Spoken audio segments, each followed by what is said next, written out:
우리는 지금 한국 사람이 대부분인데 지금 한국을 떠나서 고국을 떠나서 먼 타지에서 생활하고 있습니다. 낯선 문화 또 낯선 언어권에서 생활하다 보면 가끔씩 외로움을 느낄 때가 있습니다. 내가 왜 이것을 하고 있는가? 조금 아까 선만영재가 작사 작곡한 것을 보니까 어디로 갈지 몰라서 헤매이고 있는 그런 모습을 잘 보여주고 있어요. 졸업할 때가 되면 또 입학할 시즌이 되면 그런 마음이 더 많이 들 때가 되죠. 지금이 딱 그런 시기가 아닌가라는 생각을 하게 됩니다. 호기롭게 시험을 치르고 대학에 입학을 했는데 공부하다 보니까 쉽지가 않지요. 한국에서도 고등학교를 졸업하고 전공 분야에 들어가면 낯선 전문 언어들 때문에 한국말인데도 불구하고 어려울 때가 많거든요. 근데 한국말 같지 않은 외국어로 이렇게 공부를 해야 되고 또 외국어로 직장 생활을 하다 보면 스트레스를 받게 될 때가 참 많습니다. 더구나 입학이나 졸업 시즌이 되면 또 취업을 앞두고 있는 시즌이 되면 아직 안정적이지 못한 사람들에게는 더욱 스트레스가 심합니다. 내가 학교에 입학할 수 있을까? 내가 어느 학교에 가야 될까? 또 어떤 직장에 내가 들어갈 수 있을까? 언제쯤 내가 직장에 취직할 수 있을까? 이런 생각을 하게 되죠. 혼기를 앞둔 사람은 내가 시집을 또 장가를 갈 수 있을까? 어떤 남자가 어떤 여자가 나와 함께 살 수 있을 것인가? 이런 고민을 하게 되는 경우도 있습니다. 또 살다 보면 주변의 환경 때문에 힘들어하는 경우도 있습니다. 이럴 때는 정말 주님을 바라볼 수밖에 없습니다. 이스라엘의 위대한 왕으로 기억되고 있는 그런 왕, 이 다윗 왕도 그런 마음을 갖고 있는 것을 볼 수가 있습니다. 오늘 본문에 보면 다윗 왕의 기록인데 다윗 왕의 오늘 기록을 보면 다윗 왕도 많은 시편을 통해서 얼마나 많은 고통들이 그 삶 가운데 있었는지를 살펴볼 수가 있습니다.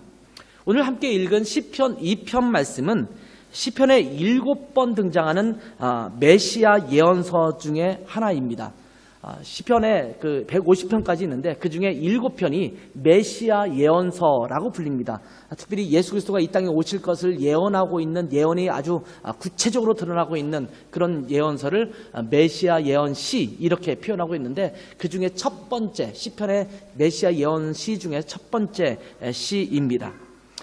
다윗의 왕위를 계승하는 그 내용들을 전폭적으로 하나님이 인정하신다라는 내용이 오늘 본문의 전반적인 내용입니다만 결국은 다윗의 족보를 통해서 다윗의 가계를 통해서 예수 그리스도가 나오실 것이며 그 예수님은 메시아라는 사실을 강조하기 위해 쓰여진 그런 예언시입니다. 오늘 말씀은 다윗이 왕위를 계승한 것에 대해서 주변의 사람들이 여러 가지 모략과 모함으로 다윗을 어렵게 할 때에 다윗을 하나님께서 인정하시면서 다윗을 위해 그 대적들을 물리치겠다라고 하는 내용이 담겨진 그런 내용입니다. 다윗이 왕위를 계승한다라는 것은 주변 국가들에게는 좀 이렇게 이스라엘을 바라볼 때 위협적인 것이 되거든요. 다윗 왕가가 왕위를 계승하고 이스라엘이 더 견고한 나라로 발전해 나가는 것을 보는 것이 주변 사람들에게는 편치 않았습니다. 그렇기 때문에 다윗이 왕위에 계승하는 것을 별로 탐탁치 않게 여기고 모략을 하고 모함을 하는 그런 상황이 있었고 그것에 대한 한탄을 지금 내뱉고 있는 것이 오늘 본문이면서 또 그것에 대한 하나님의 돌보심을 기록하고 있는 것이 오늘 본문의 내용입니다. 오늘 본문을 통해서 우리가 이 시대에 오늘 우리의 상황 속에서 말씀하시는 주님의 음성을 듣기를 원합니다. 첫 번째 우리가 좀 기억할 것이 있습니다. 그것은 뭐냐면 사탄은 끊임없이 우리를 공격하고 있고 우리를 대적하고 있다라는 사실입니다. 우리는 잘 느끼지 못하지만 사탄의 공격은 우리에게 늘 있다라는 사실을 우리가 좀 유념해야 됩니다. 우리는 그것을 인지하지 못하고 살아갈 때가 너무나 많습니다. 그러니까 우리는 아무런 방비 상태가 없이 사탄의 공격에 속수무책으로 당할 때가 참 많거든요. 여러분 기억하십시오. 사탄은 여러분을 대적하고 있습니다. 여러분을 공격하고 있습니다. 사탄은 우리가 잘 되는 일을 참지 못합니다. 사탄은 하나님의 일이 잘 되는 것을 그냥 볼 수 없는 그런 존재입니다. 그래서 사탄은 하나님의 일이 잘 될 때 오히려 극성을 부릴 때가 많습니다. 오늘 본문 1절에 보면 어찌하여 이방 나라들이 분노하며 민족들이 헛된 일을 꾸미는가 이렇게 기록하고 있습니다. 하나님의 일이 잘 되는 것에 대해서, 이스라엘이 잘 되고 있는 것에 대해서, 다윗이 왕위를 계승하고 이스라엘이 안정적으로 되는 것에 대해서 주변에서 분노하고 있는 상황을 여기에 표현해주고 있습니다. 하나님의 나라가 잘 되는 일, 하나님의 일이 잘 되는 일, 이것에 대해서 사탄은 분노하고 있다는 겁니다. 그리고 무언가를 꾸미기 시작합니다. 이러한 사탄의 부추김에 우리가 요동해서는 안 됩니다. 교회가 부흥하려고 하면 꼭 교회 내에 여러 가지 시험거리가 생겨서 교회를 흔들어 놓는 일들이 발생하기도 합니다. 사탄은 그런 꼴을 보기 싫어하기 때문입니다. 교회가 부흥하는 일을 보기 싫어하기 때문입니다.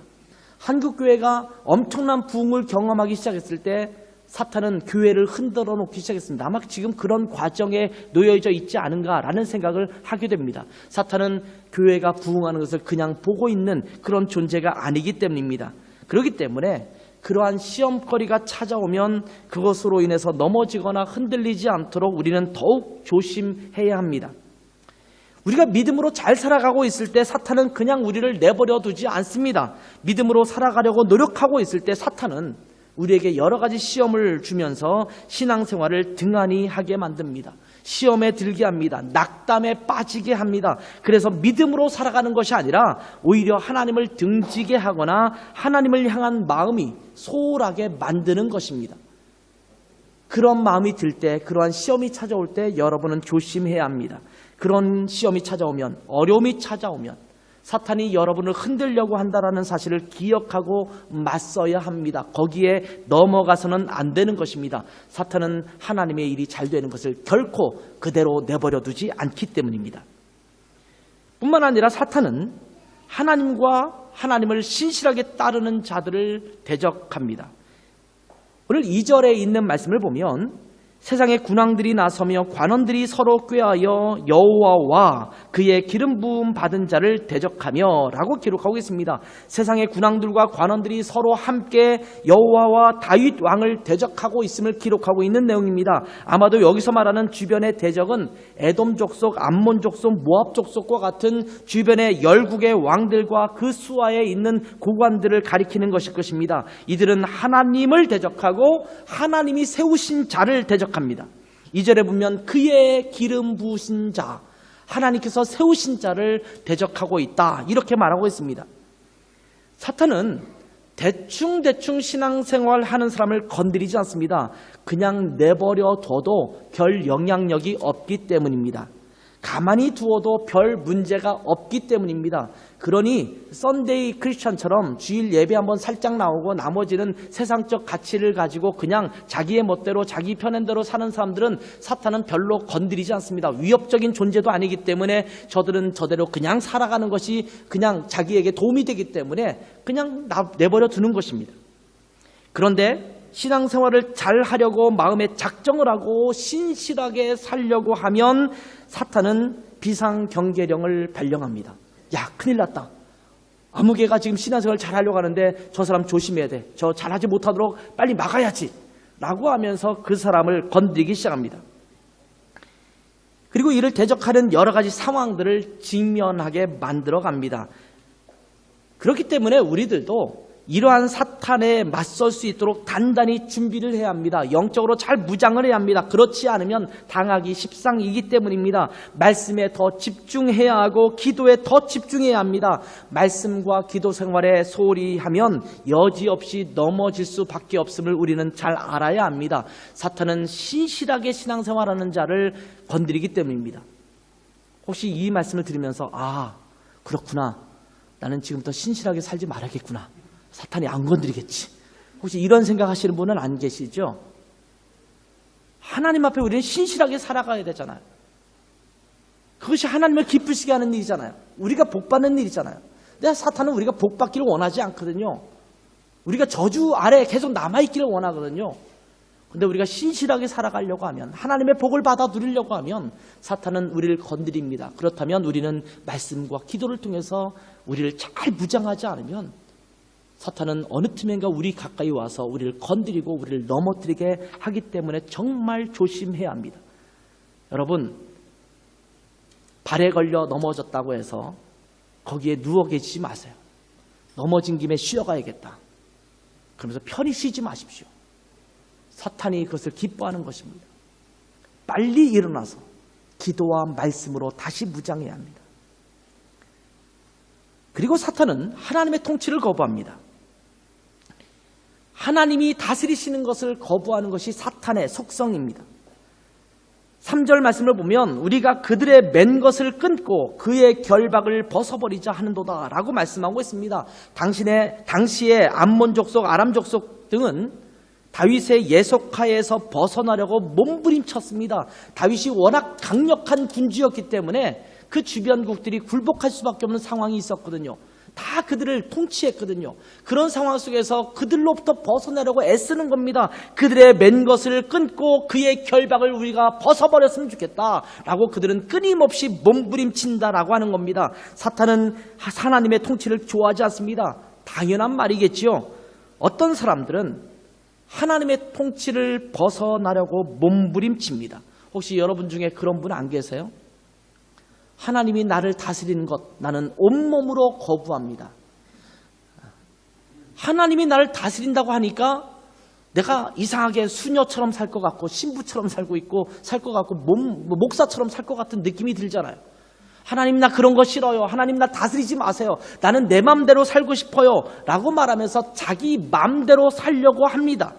자기 자신이 고집하는 것이 최선인 것처럼 내 인생을 향한 최선의 모습인 것처럼 그렇게 착각을 합니다. 여러분 그러한 유혹에 넘어가지 마시기 바랍니다.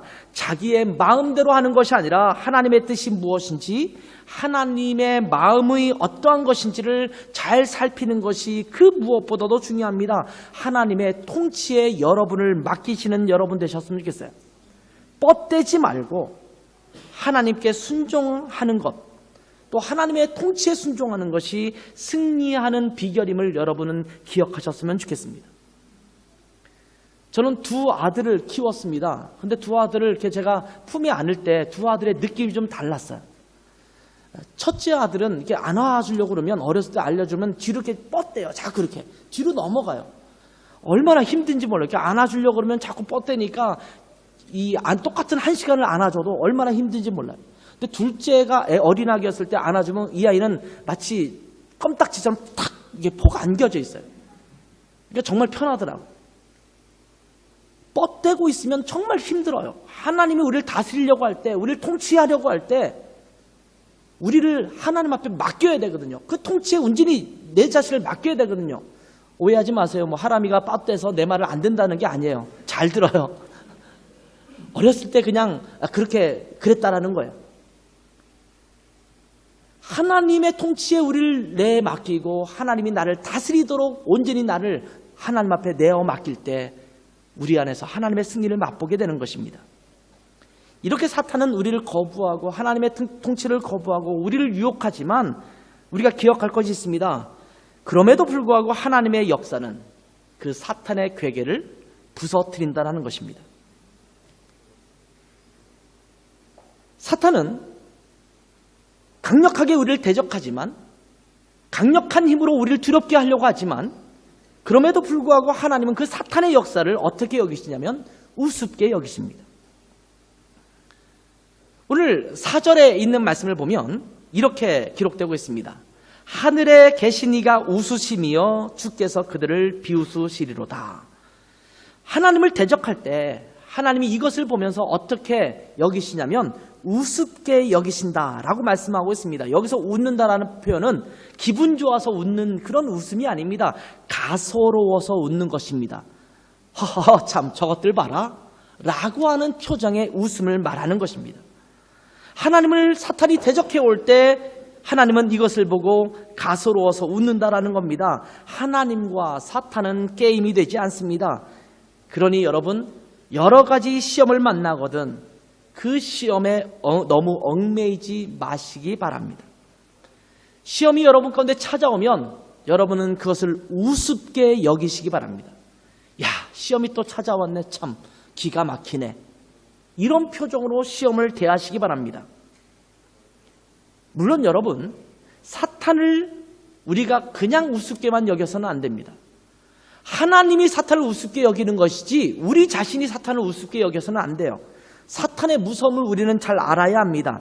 우리는 하나님이 아니기 때문에 그냥 우습게 여겨서는 안 된다는 겁니다. 그러다가 오히려 큰 일을 당하게 될 수 있기 때문입니다. 그렇지만 그 사탄의 세력과 유혹이 또 사탄이 주는 어려움이 내게 너무 나를 어렵게 하는 두려움이 돼서도 안 된다는 겁니다. 왜냐하면 우리에게는 누가 계시냐면 하나님이 계시기 때문입니다. 하나님은 이들의 세력을 우습게 여기시는 분이십니다. 그분이 우리 안에 계십니다. 사탄보다 더 뛰어나신 하나님, 그 하나님이 우리와 함께 하시기 때문에 너무 그것을 두려워할 필요가 없다라는 겁니다. 뿐만 아니라 하나님은 이러한 사탄의 괴계에 진노하시는 그런 하나님이십니다. 5절 말씀에 보면 그때에 분을 바라며 진노하사 그들을 놀라게 하여 이르시기를, 사탄이 뻗대 올 때에 하나님은 이것 봐라 웃으시면서 진노하기 시작하십니다. 이것들 보자 하니까 라고 하면서 노를 바라시는 하나님의 모습이 그 다음에 연결되어 있습니다. 사탄의 괴가가 있을 때에 하나님은 이것을 가소롭게 여기십니다. 그리고 이에 대해서 진노하십니다. 하나님은 자비로우신 분이십니다. 은혜로우신 분이십니다. 사랑이 많으신 분이십니다. 그러나 하나님을 대적하고 하나님의 뜻을 거스르는 자에게는 진노하시는 그러한 분이십니다. 그리고 하나님은 이 모든 괴계를 부수시는 그런 하나님이십니다. 9절에 있는 말씀을 보면 이렇게 기록되고 있습니다. 내가 철장으로 그들을 깨뜨리며 질그릇같이 부수리라 하시도다. 여기서 철장이라는 것은 쇠막대기를 말하는 것입니다. 여러분, 쇠막대기로 질그릇을 부순다고 한번 생각해 보세요. 쇠막대기로 질그릇 부수는 것은 일도 아닙니다. 살짝만 툭 하고 건드려도 아마 질그릇은 박살이 날 것입니다. 하나님의 능력에 비하면 사탄의 괴계는 아무것도 아닙니다. 그렇기 때문에 하나님을 의지한다면 지금 당하는 여러 어려움들에 너무 주눅들지 않아도 되는 것입니다. 여러분, 어려움이 있으십니까? 힘든 일이 있으십니까? 주눅들지 마세요. 얼굴 펴세요. 하나님 앞에 당당한 여러분 되시기를 바랍니다.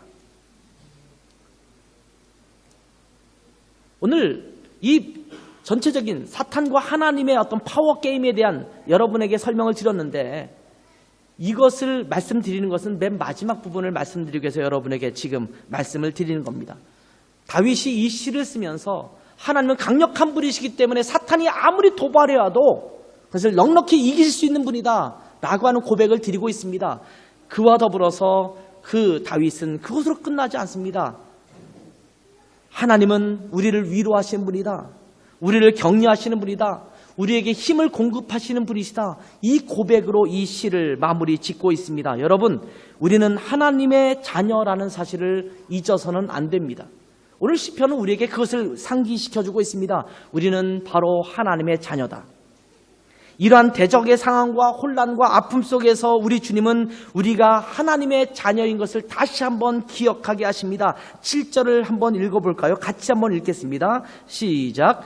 내가 여호와의 명령을 전하노라. 여호와께서 내게 이르시되 너는 내 아들이라. 오늘 내가 너를 낳았도다. 아까 찬양을 부를 때 보니까 너는 내 아들이라, 너는 내 딸이라, 이런 가사의 고백도 나오더라고요. 주님께서는 우리에게 말씀하시기를 너는 내 아들이다 이렇게 고백하십니다. 내가 너를 낳았도다 이렇게 말씀하십니다. 다윗에게 말씀하시기를 내가 너를 선택하고 너를 세운 것은 바로 나 하나님 아버지다 이렇게 말씀하고 있는 거예요. 이스라엘 족속을 세운 것은, 이스라엘이라는 나라를 세운 것은 바로 아버지이신 내가 너를 세웠고 너희를 내가 하나님의 자녀로 삼았다 이렇게 고백하고 있는 겁니다. 그냥 여러 나라 중에 한 나라가 아니라 너희는 바로 내 자녀다 이렇게 말씀하고 있는 겁니다. 얼마나 위로가 되는 말씀입니까? 전능자 창조주께서 나의 아버지가 되신다라는 고백입니다. 하나님께서 내게 말씀하십니다. 걱정하지 마. 너는 내 아들이야. 내 딸이야. 내가 너를 돌보고 있어. 내가 너를 지키고 있어. 이렇게 말씀하고 있는 거예요. 아마 지금 힘든 시절을 지내고 있는 분도 있을지 몰라요. 아까도 말씀을 드렸지만 지금 시험철 아닙니까? 졸업 연주 준비하는 게 힘들죠. 예전보다 왜 이렇게 더운지. 연습하려고 하는데 땀은 뻘뻘 나지. 학교 연습실에 에어컨은 없지. 힘들잖아요. 졸업 논문을 쓰려면 왜 이렇게 아이디어가 안 생기는지, 논문 진도가 왜 이렇게 안 나가는지, 정말 필요한 자료가 왜 이렇게 안 찾아지는지, 그것도 힘들 수 있잖아요. 어떤 프로젝트를 진행하려고 하는데 그 프로젝트의 진도가 나가지 않을 때 얼마나 갑갑해요. 힘들 때가 있습니다. 때로는 경제적인 문제가 나를 억누르기도 하고, 내가 이제 졸업은 했는데 그 다음 길이 완전히 정해지지 않아서 내가 어디로 갈지 몰라서 정말 지금 당황스럽고 무엇을 해야 될지 잘 갈피를 잡지 못하고 있을 때 그런 마음이 들지 않습니까? 내 나이가 지금 몇 살인데 내가 지금 여기서 무엇을 하고 있는 것일까? 그러면서 뜬금없이 질문하잖아요. 내가 누구인가? 여기는 어디인가? 내가 여기서 뭘 하고 있는가? 이런 고민할 때가 있잖아요. 갑자기 잠자다가 그런 생각이 떠오르면 잠이 오지 않고 밤새 뒤척이는 때도 있지 않습니까? 어떤 사람은 여러분의 어떤 인간관계 속에서 어떤 사람과의 관계가 너무 좋지 않기 때문에 그것 때문에 힘들어하는 사람도 있을지 몰라요. 여러 가지 어려움과 아픔이, 갈등이 내 삶 속에 찾아와서 나를 짓누리려고 할 때 주님은 우리에게 이렇게 말씀하시는 거예요. 걱정하지 마. 너는 내 아들이야. 내 딸이야. 내가 너를 돌보고 있는 것 알지? 나의 눈이 너에게 늘 함께 있는 것 알지? 이렇게 말씀하시는 분이시라는 거예요. 저희 아이들이 어렸을 때 저는 안방에서 자고 아이들은 아이들 방에서 자는데 저는 잠을 너무 잘 자는 사람이에요. 제 아내가 그런 얘기 하거든요. 이 베개에 머리만 딱 맞대면 그냥 골아 떨어진다고. 저는 정말 잘 자요. 옆집에서 아무리 시끄럽게 떠들어도 저는 잘 잡니다. 옆에서 텔레비전 틀어놓고 있고 불을 밝게 펴놓고 있고 옆에서 큰 소리로 떠들고 춤을 추고 난리를 쳐도 저는 잘 자요. 저는 젊었을 때부터 청소년 수련회라든지 이런 것들을 오랫동안 많이 진행했었던 사람이에요. 그렇기 때문에 아이들이 옆에서 시끄럽게 떠들 때도 그 옆에 한켠에 누워서 저는 잠을 잘 자는 그런 훈련을 잘 받았던 사람이에요. 그러니까 지금도 굉장히 잘 자요. 그런데 거실을 거쳐서 아이들 방에 있는 그 방에서 아이들이 약간의 신음소리가 들리면 이상하게 그 소리는 들려요. 아이가 엥 하고 울기 시작하면 그 소리가 들려요. 여기 아기 엄마 아빠들이 있잖아요. 지난주에 신방을 갔더니 이영경 집사님이 그런 얘기를 하더라고요. 너무 자기는 아침잠이 많다고. 아침잠이 많은데 아기가 생기니까 자기가 뭐 일부러 그러려고 하는데 아침 일찍 일어나서 아이를 돌보고 아이를 챙기고 이런 자기 자신의 모습이 너무 신기하다는 거예요. 엄마의 승리죠. 이게 아빠고 이게 엄마예요. 하나님께서 나는 너를 돌보고 있다라고 말씀하세요. 너는 내 아들이야. 내 딸이야. 너희가 조그만 신음을 내뱉고 있을 때 내가 너희를 그냥 내버려 두지 않아. 나는 너를 향하고 있어. 내 눈동자는 너를 바라보고 있어. 나의 귀는 항상 너를 향하고 있어. 이렇게 말씀하고 있는 거예요. 그러면서 주변에 있는 모든 나라가 너를 힘들게 하더라도 기억해. 너는 내 아들이야. 내 딸이야. 이렇게 말씀하는 거예요. 그런가 하면 이어서 우리에게 위로가 되는 말씀을 또 해주고 있습니다. 단순하게 하나님은 나의 아버지이실 뿐만 아니라 우리가 하나님 앞에 구하기만 한다면 하나님은 우리의 문제를 해결해 주시겠다라고 말씀하고 있는 겁니다. 우리가 무엇인가를 요청할 수 있는 분이 있다는 것이 얼마나 감사한가요? 내게 구하라 이렇게 말씀하고 있어요. 내게 구하라. 내가 이방 나라를 내 유업으로 주리니 내 소유가 땅끝까지 이르리로다. 이렇게 말씀하는 하나님이십니다. 이영만리 외국에서 유학 생활하고 있는데 어려움에 봉착했어요. 그런데 연락할 사람이 없을 때 얼마나 힘들어요. 관청을 찾아가야 되는데 암트를 가야 되는데 내가 독일어가 익숙하지 않아서 뭔가 누가 좀 도와주면 좋겠는데 다들 바쁘대요. 그럼 얼마나 발만 동동 구리고 힘들어요. 뭔가 알지 못하는 문서 하나가 왔는데 여기에 뭐라고 써 있는지 대충의 뜻은 알겠는데 정확한 뜻을 모르겠어요. 이걸 누구에게 좀 부탁하고 싶은데 만만하게 부탁할 사람이 없어요. 얼마나 힘들어요. 그런 상황이 우리 가운데 찾아올 때마다 누구에겐가 요청할 수 있다는 사람이 있다는 것은 얼마나 큰 행복이고 축복인지 몰라요. 근데 주님께서 이렇게 말씀하세요. 내게 구하라. 누군가가 그 부분에 해결할 수 있는 사람이 이렇게 얘기한다고 합시다. 걱정하지 마. 문제 있으면 무조건 나한테 콜해. 전화해. 내가 금방 찾아갈게. 금방 너를 도와줄게. 천군만마를 얻은 것 같지 않겠어요? 어려움이 있을 때 그 모든 어려움을 해결해 주실 능력자가 내게 있다는 것은 얼마나 큰 위로가 됩니까? 더구나 그분께서는 언제든지 내게 구하라 내가 들어주겠다 이렇게 말씀하세요. 요한복음 16장 24절에 보면 우리 주님께서 이렇게 말씀하십니다. 같이 한번 읽어볼게요. 같이 읽습니다. 시작. 지금까지는 너희가 내 이름으로 아무것도 구하지 아니하였으나 구하라 그리하면 받으리니 너희 기쁨이 충만하리라. 아멘. 지금까지는 너희가 구하지 않았기 때문에 못 받는 거야. 구하기만 해. 그러면 너희가 받을 거야. 너희가 구하기만 한다면 그 결과물로 너희는 기쁨을 맛보게 될 거야. 이렇게 말씀하고 있는 겁니다. 문제는 우리가 기도를 안 하는 거예요. 문제가 생기면 전능자 하나님 앞에 무릎 꿇어 기도하시는 여러분 되셨으면 좋겠어요. 왜 기도할 수 있는데 기도 안 하는지 몰라요. 하나님께 매달리면 하나님께서 말씀해 주시는데 왜 말씀을 보지 않는지 몰라요. 왜 말씀을 안 들으려고 하는지 몰라요. 온갖 해결책은 다 찾아보면서 전능자이신 하나님께서 말씀하시는 그 말씀, 그 해결책은 들으려고 하지 않아요. 그 하나님께 구하려고는 하지 않아요. 건성으로 기도하는 것 말고 하나님, 이 문제를 주님께서 해결해 주셨으면 좋겠어요. 저의 이 아픔을 아시잖아요. 저의 이 어려움을 아시잖아요. 제가 어떻게 해야 할지 저는 잘 모르겠는데 주님께서 좀 알려주세요. 이렇게 기도하면 되잖아요. 그리고 귀를 열면 주님께서 그것에 대해서 말씀하시거든요. 하나님은 말씀하시지 않는 분이 아니세요. 언제든지 말씀하시는 분이세요. 문제는 우리가 안 듣는 게 문제예요. 우리가 기도하지 않는 게 문제예요. 주님은 이렇게 말씀하십니다. 너는 내 아들이야. 전능자, 창조주, 내가 너의 아버지야. 내가 너를 돌보고 있어. 내가 너를 쳐다보고 있어. 언제든지 준비되어 있어. 너희가 내게 구하기만 한다면 내가 너에게 이 모든 열방을 유업으로 줄 거야. 이렇게 말씀하시는 분이시라는 거예요. 여러분, 기도하면 되는 거예요. 기도로 나아가시는 여러분 되셨으면 좋겠어요.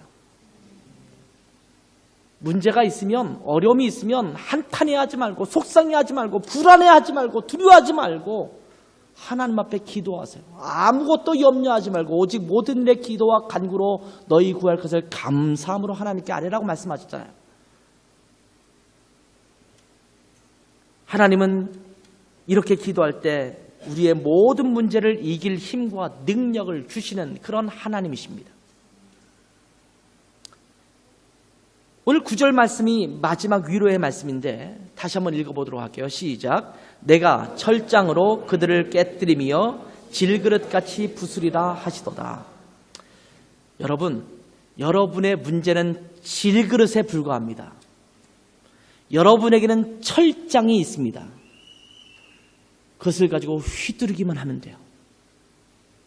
여러분에게 무엇이 있는지도 모르는 것 혹시 아닐까요? 내게 하나님이 있는데, 하나님의 전능하신 손길이 있는데, 철장이 내 손 안에 있는데 마치 내 손 안에 아무것도 없는 것인 양 두려워하고 힘들어하고 있지는 않습니까? 하나님은 여러분에게 철장을 손에 쥐어주셨어요. 여러분 앞에 있는 문제는 질그릇에 불과합니다. 휘두르기만 하면 돼요. 힘세게 휘두르지 않아도 돼요. 살짝 톡 치기만 해도 그 질그릇은 박살 날 거예요. 이 말씀을 자세히 보면 하나님이 직접 철장으로 그들을 깨뜨리겠다라고 말씀하고 있지 않습니다. 뭐라고 말씀하고 있어요? 내가 do just do 너가 내가 철장으로 그들을 깨뜨리며 이렇게 말씀하고 있잖아요. 그 문제를 이길 힘과 능력을 주님께서 내게 주십니다. 그리고 내가 그 문제를 해결하도록 하나님께서 이끌어 주시겠다라는 거예요. 마치 우리는 감나무 밑에 앉아서 누워서 감나무가 내 입에 떨어지기를 기다리는 사람처럼 어떤 때는 그렇게 누워있을 때가 너무나 많아요. 아니요. 하나님 앞에 부지런히 구하세요. 하나님의 말씀을 부지런히 들으세요. 그러면 여러분 손에 어떤 도구가 있는지 알려주실 거예요. 여러분이 무엇으로 깨뜨릴 수 있는지 알려주실 거예요. 여러분 손에 있는 철장을 보여주실 겁니다.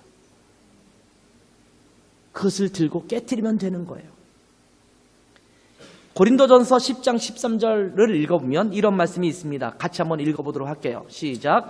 사람이 감당할 시험 밖에는 너희가 당한 것이 없나니 오직 하나님은 미쁘사 너희가 감당하지 못할 시험당함을 허락하지 아니하시고 시험당할 쯤에 또한 피할 길을 내사 너희로 능히 감당하게 하시느니라. 여기에 보면 하나님께서 우리에게 감당하지 못할 시험은 당하지 않게 해주겠다 이렇게 말씀하고 있어요. 시험 당할 때에는 항상 피할 길을 주시는 하나님이시라고 말씀하고 있어요. 그러니 여러분 앞에 닥친 문제를 두려워하지 마세요. 여러분이 하나님의 자녀입니까? 그렇다면 하나님의 자녀답게 당당히 그 문제 앞에 맞서세요. 여러분에게는 이미 철장이 있어요. 그걸 휘두르기만 하면 돼요. 내가 당하지 못할 시험은 없는 거예요. 전능하신 하나님의 손길이 내게 있는 거예요. 하박국 3장 17절부터 19절 말씀은 우리가 잘 아는 말씀입니다. 같이 한번 읽어볼게요. 시작. 비록 무화과 나무가 무성하지 못하며 포도나무에 열매가 없으며 감람나무에 소출이 없으며 밭에 먹을 것이 없으며 우리의 양이 없으며 외양간에 소가 없을지라도 암담하죠? 아무것도 없대요. 뭐 하나라도 좀 있으면 좋겠는데 아무것도 없어요. 하박국 선지자가 바라볼 때 이스라엘에게 그 당시 이스라엘에게 주어진 것은 아무것도 없는 거예요. 열악한 상황이에요. 주변국들이 계속 이스라엘 공격만 해오고 이스라엘은 속수무책으로 당하는 상황이에요. 그럴 때 하박국이 하나님 앞에 이 고백하는 거예요. 하나님 왜 이러십니까? 이런 질문을 주고받으면서 하나님께서 말씀하셨을 때 그 마지막 하박국의 고백이 이 말씀이거든요. 지금 우리에게 주어진 상황은 여전히 암담합니다. 이런 고백을 하고 있어요. 그런데 그 이후의 고백을 말하고 있습니다. 18절부터 다시 읽습니다. 시작. 나는 여호와로 말미암아 즐거워하며 나의 구원의 하나님으로 말미암아 기뻐하리로다. 주 여호와는 나의 힘이시라. 계속 읽겠습니다. 주 여호와는 나의 힘이시라. 나의 발을 사슴과 같게 하사 나를 나의 높은 곳으로 다니게 하시리로다. 아멘. 내 수금에 맞춘 것이니라. 이 말씀을 잘 아시는 말씀이잖아요. 온갖 것이 다 어려운 상황에서도 하박국 선지자는 이렇게 고백합니다. 그럴지라도 나는 여호와 하나님만으로 인해서 기뻐하고 즐거워할 것이다. 이렇게 말씀합니다. 이렇게 고백할 수 있는 이유가 무엇인지 아십니까? 마지막 절에서 이렇게 말씀하잖아요. 주 여호와는 나의 힘이시라. 나의 발을 사슴과 같게 하사 나를 나의 높은 곳으로 다니게 하시리로다. 하박국 선지자는 내게 주어진 어려운 상황을 다 없애달라고 말하고 있지 않습니다. 하나님과 말씀을 주고받으면서 하나님이 계획하신 길이라면 이스라엘이 당하는 이 어려움 알겠습니다. 그대로 받아들이겠습니다. 이렇게 고백하고 있는 거예요. 내게 있는 어려움 물리쳐달라고 하지 않겠습니다. 이렇게 말하고 있는 거예요. 여러분 시편 23편 말씀은 잘 아시죠? 여호와는 나의 목자시니 내가 부족함이 없으리로다. 이렇게 시작하는 말씀이잖아요. 그가 나를 쉴만한 물가로 인도해 주시기도 하시고 나를 푸른 초장으로 인도하시기도 하세요. 거기까지만 하면 참 좋겠어요. 그죠? 근데 그 뒤에 있는 말씀을 보면 내가 사망의 음침한 골짜기로 다닐지라도 해를 두려워하지 아니할 것은 주의 지팡이와 막대기가 나를 안위하시나이다. 이렇게 말하고 있잖아요. 쉴만한 물가, 푸른 초장만 있으면 참 좋을 텐데 하나님이 나의 목자가 되심에도 불구하고 내가 사망의 음침한 골짜기를 지나게 될 때도 있다라는 거예요. 하나님이 나의 목자시면 사망의 음침한 골짜기는 없었으면 좋겠는데 하나님은 그 길을 내게도 허락하세요. 내게 크고 넓은 길만 주시면 좋겠는데 하나님은 좁고 천길 낭떠러질 길 같은 그 길을 가게 하실 때도 있다라는 거예요. 그래서 하박국 선지자가 이렇게 고백하는 겁니다. 나의 발을 사슴과 같게 하사 나를 나의 높은 곳에 다니게 하시는 하나님, 그분이 나의 힘이십니다. 이렇게 고백하는 거예요. 여기서 말하는 이 사슴이라는 동물은 험산줄령에 살고 있는 이 산양 같은 그런 동물입니다. 이 사슴의 발은 이 발이 모양이 독특해서 아주 뾰족뾰족한 돌길, 아주 좁길, 아주 좁은 그런 길에도 균형감을 잘 잡고 다닐 수 있도록 그렇게 발이 만들어졌다고 합니다.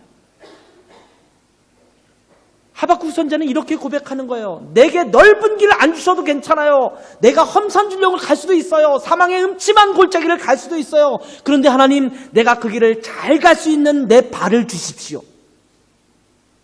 사망의 음침한 골짜기를 다닐지라도 주의 지팡이와 막대기가 내게 있게 하셔서 내 것을 넉넉히 통과하게 해주시기를 바랍니다. 이렇게 고백하고 있는 거예요.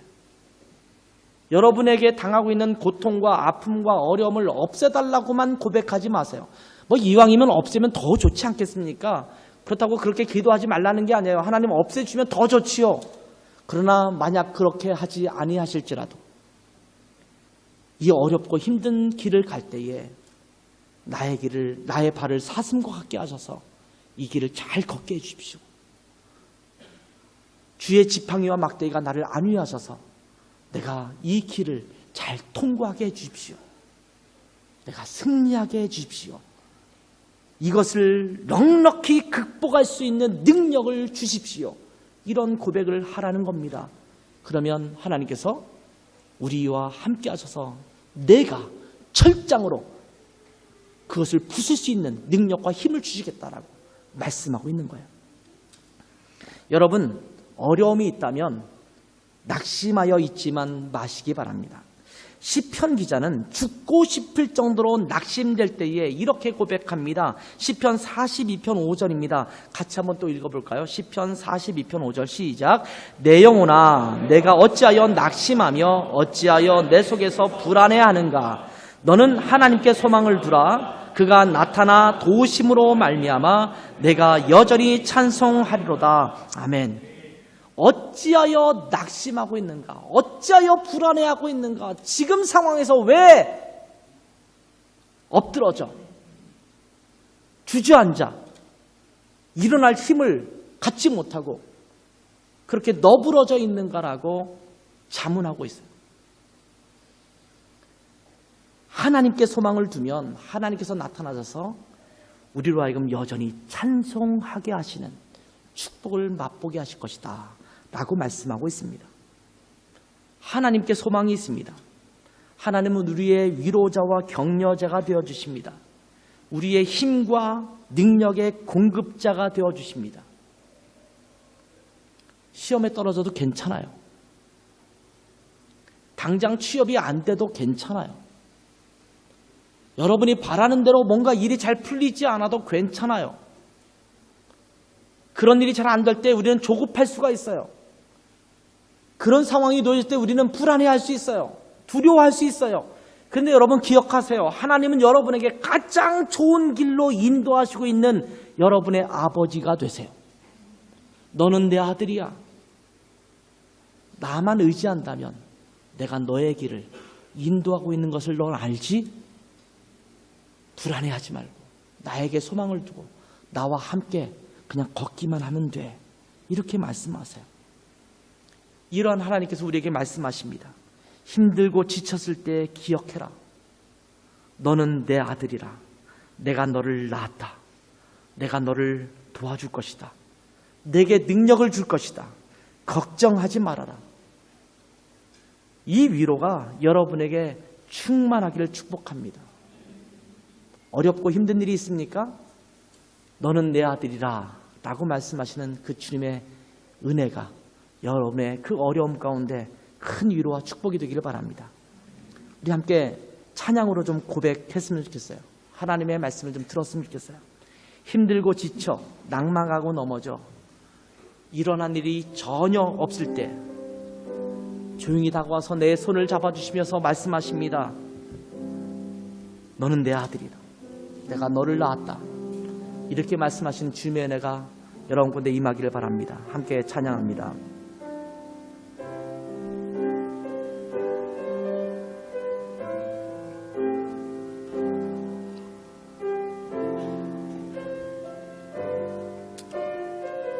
힘들고 지쳐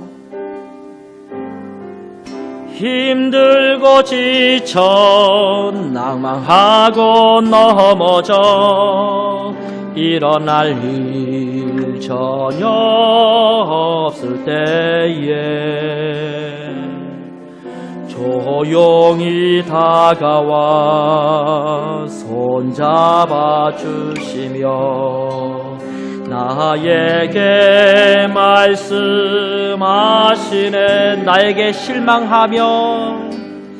나에게 실망하며 내 자신 연약해 고통 속에 눈물 흘릴 때에 못자국 난 그 손길 눈물 닦아주시며 나에게 말씀하시네. 너는 내 아들이라. 너는 내 아들이라.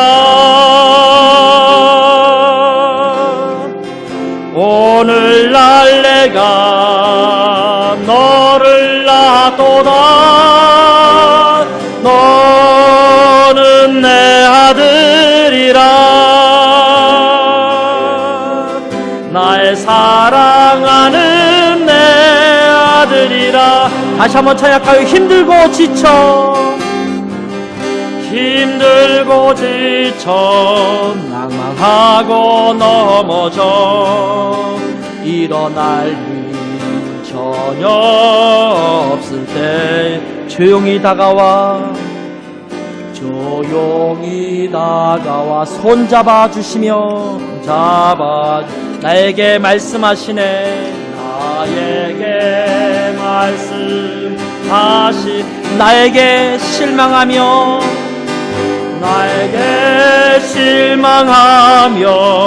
내 자신 연약 고통 속에 눈물을 흘릴 때에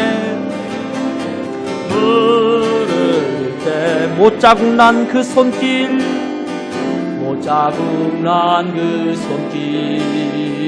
눈물 닦아주시며 나에게 말씀하시.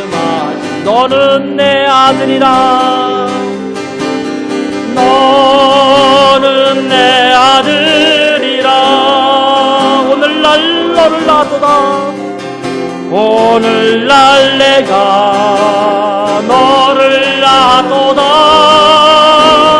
너는 내 아들이라.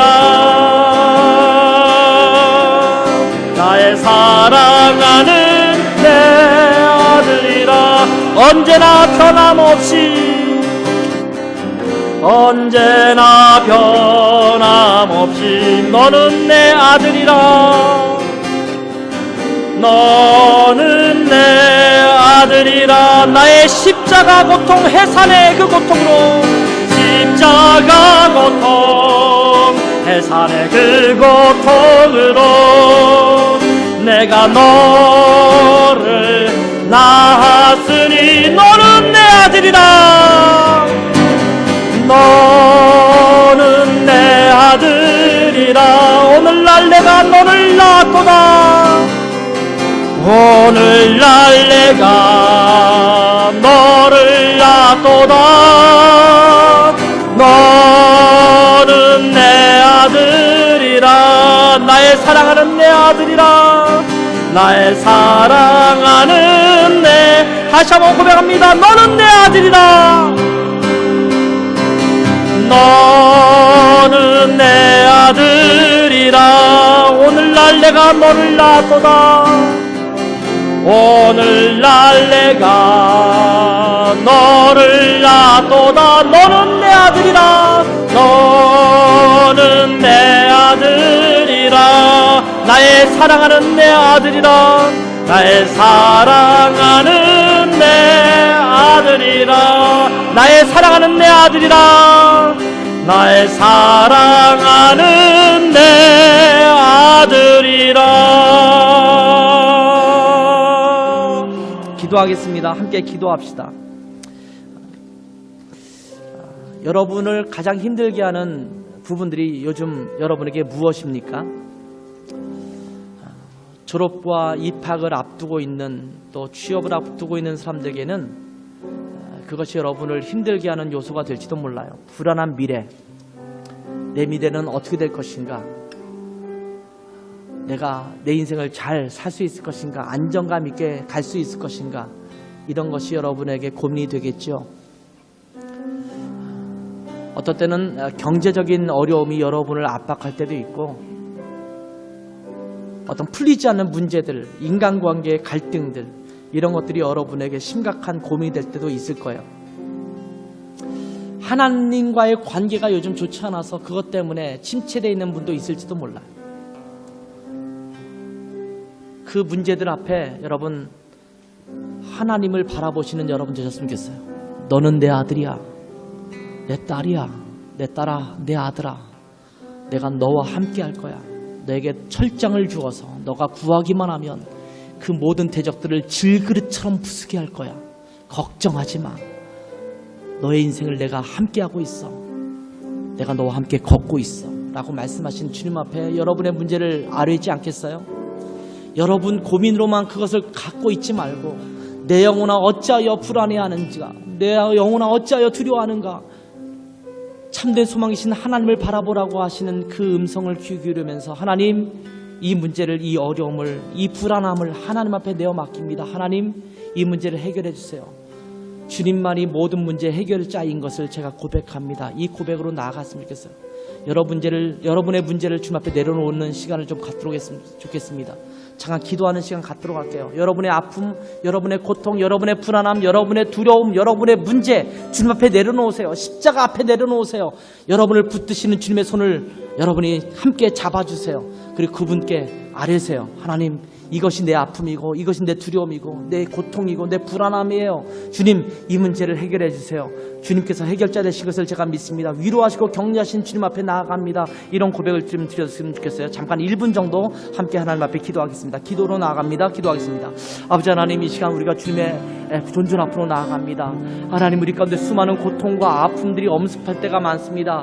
하나님, 이제 학교 입학을 어떻게 될지, 내 미래를 어떻게 해야 될지, 어떤 직장에 가서 어떤 일을 해야 될지, 내가 앞으로의 미래 가운데 어떤 일을 하면서 어떻게 살아야 될지 두려울 때가 참으로 많은 시즌에 우리가 놓여져 있습니다. 하나님, 이제 새로운 독일생활을 시작하면서 우리가 이 독일생활을 어떻게 지내야 될지도 또 고민하고 걱정하는 사람도 있습니다.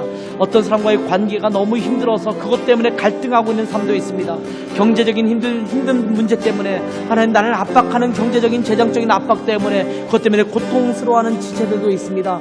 하나님, 이 모든 고통스러운 문제들 앞에 하나님, 우리의 모든 문제를 예수 그리스도의 십자가 앞에 내려놓게 도와주시고, 모든 짐을 주님 앞에 내려놓고 주님을 붙드는 자들 내게 도와주시기를 원합니다. 수고하고 무거운 짐진 자들아, 다 내게로 오라. 내가 너를 쉬게 하리라고 말씀하셨던 그 주님의 십자가 앞에, 너는 내 아들이라, 너는 내게 구하라, 이렇게 말씀하시는 주님 앞에 우리의 십자가의 모든 짐들을 내려놓고 하나님 앞에 모든 것들을 고백하고 주님 앞에 소망을 두기를 원합니다. 참된 소망이 주님 앞에 있음을 바라보면서 하나님, 다시 한번 사탄의 모든 괴계를 물리치시는 주님 앞에 섭니다. 하나님 우리를 위로하시고 병자 주님 앞에 이 문제를 내려맡길 때 우리의 문제를 해결하시는 주님의 축복을 맛보게 없어서. 하나님 아버지, 때로는 우리가 여러 가지 문제들 때문에 힘들어할 때가 많은 것을 고백합니다. 어쩌면 작은 문제일지도 모르는 그 문제들이 마치 가시처럼 나를 괴롭게 하는 그런 고통이 있음을 주님 고백합니다. 입학과 또 졸업 시즌을 앞두고 또 취업을 앞두고 불안전한 미래 때문에 불안해하고 두려워하는 우리의 마음이 있음을 고백합니다. 때로는 가정의 어려움 때문에, 질병 때문에, 또는 재정적 압박 때문에, 사람과의 갈등 때문에 고통스러워하고 힘들어하는 우리의 상황들 속에서 하나님, 저희가 이것을 가지고 앉고 주저앉아서 힘들어하고 있을 때에 우리를 향하여 너는 내 아들이라, 너는 내 딸이라 라고 말씀하시면서 내 손을 붙들어라, 내게 구하라 라고 말씀하시는 주님 앞에 우리의 문제를 내려놓습니다. 우리에게 철장을 주셔서 이것을 가지고 질그릇처럼 그 문제를 부수기를 원하시는 주님 앞에 하나님 간구하고 기도하오니 주님으로 말미암아 우리의 모든 주어진 상황을 넉넉히 이겨내가는 그런 축복된 삶이 다 될 수 있도록 은혜 베풀어 주시옵소서. 예수님의 이름으로 기도했습니다. 아멘.